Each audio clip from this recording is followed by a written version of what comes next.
Hello everyone, and welcome back to the channel. I am absolutely thrilled to have you here today because we're diving into some groundbreaking news that's set to reshape the future of the Sahel region and, by extension, the entire African continent. This is one of those moments where history is being made, and I couldn't be more excited to share it with you. Before we get into the details, I want to take a moment to thank each and every one of you, our incredible subscribers and members. Your support is what keeps this channel going, and I'm so grateful to have such an engaged and thoughtful community. Whether you've been here since day one or just joined us, your presence means the world to me. Now, let's get into the big news. The Alliance of Sahel States, AES, has officially announced the end of the CFA Franc, effective in 2026. This is huge, and I can't wait to break it all down for you. For those who may not be familiar, the CFA franc has been a cornerstone of the monetary systems in many Francophone African countries since its creation in 1945. It was introduced by France to stabilize the economies of its former colonies, but over the decades, it has become a symbol of economic dependency and limited sovereignty. The CFA franc has often been criticized for tying African economies to France, with decisions about monetary policy being made far from the realities on the ground in Africa. For years, activists, economists, and political leaders have called for an end to this system, arguing that true economic independence is impossible as long as the CFA franc remains in place. And now, it seems that those calls have finally been answered. The AES, a coalition of Sahel states, has taken a bold step by announcing the official end of the CFA franc. This decision marks a monumental shift in the region's economic landscape and represents a long-awaited move toward monetary autonomy. But what does this mean for the Sahel, and why is it such a big deal? Let's start by unpacking the significance of this decision. The end of the CFA franc opens the door for these nations to take full control of their monetary policies. For the first time, they will be able to tailor their economic strategies to their unique needs and realities, rather than adhering to a one-size-fits-all system imposed from outside.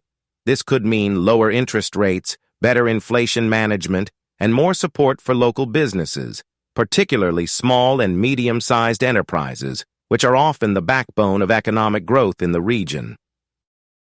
But the benefits don't stop there. A new locally controlled currency could also make the Sahel more attractive to foreign investors.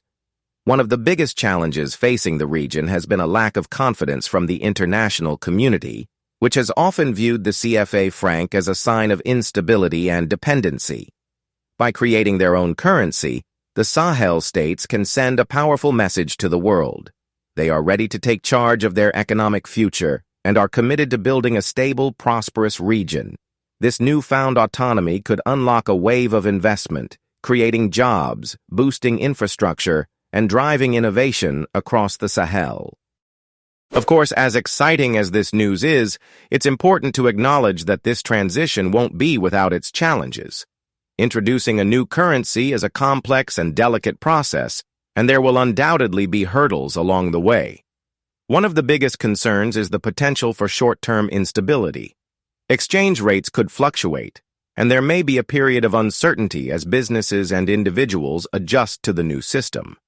This could deter some investors in the short term, but if managed correctly, the long-term benefits far outweigh the risks. To navigate this transition successfully, the Sahel states will need to invest heavily in their financial institutions. This means training economists, building robust regulatory frameworks, and ensuring that the new currency is backed by strong, transparent policies. It's a tall order, but the potential rewards are immense. Another challenge will be fostering regional cooperation. The Sahel is a diverse region with distinct economies, cultures, and political systems. Creating a unified currency, or even a system of complementary local currencies, will require a level of collaboration and compromise that hasn't always been easy to achieve. However, if the AES can pull it off, the benefits could be transformative. A unified currency would make it easier for goods, services, and people to move across borders, boosting trade and strengthening ties between neighboring countries. It could also serve as a stepping stone toward broader African economic integration, a dream that has been pursued for decades but has yet to be fully realized. Speaking of African unity, the end of the CFA Franc is about more than just economics. It's a powerful statement about sovereignty and self-determination. For too long, African nations have been seen as passive players in the global economy, reliant on outside powers for guidance and support. By taking control of their monetary systems, the Sahel states are asserting their independence and proving that they are capable of shaping their own destinies. This decision aligns with the vision of a united Africa, where nations work together to achieve shared goals while respecting each other's unique identities and needs. It's a vision that has been championed by leaders like Muammar Gaddafi, who dreamed of a single African currency and a continent free from external control. While that dream may still be a long way off, the end of the CFA franc is a significant step in the right direction. As we look to the future, it's impossible not to feel a sense of optimism about what this change could mean for the Sahel and for Africa as a whole. The end of the CFA franc represents a new chapter in the region's history, one defined by autonomy, innovation, and collaboration. It's a chance for the Sahel states to rewrite the narrative and show the world what they are capable of when given the tools and opportunities to succeed. But as with any major transition, success will depend on careful planning, strong leadership, and a commitment to overcoming the challenges that lie ahead. To my amazing community, I want to hear your thoughts on this historic announcement. What do you think about the end of the CFA franc? Do you see it as a positive step forward, or are you concerned about the potential risks? Let's have a conversation in the comments. I always love hearing your perspectives. And if you found this video informative, please give it a thumbs up and share it with your friends and family. Your support helps this channel grow and allows us to keep bringing you important stories like this one. Don't forget to hit that subscribe button and turn on notifications so you never miss an update. Together we can stay informed and engaged as we watch this new era unfold. Once again, thank you for being part of this journey. Your curiosity, enthusiasm, and support inspire me every day, and I'm so grateful to have you here. Let's continue to learn, grow, and explore the world together. Until next time, take care, and I'll see you in the next video.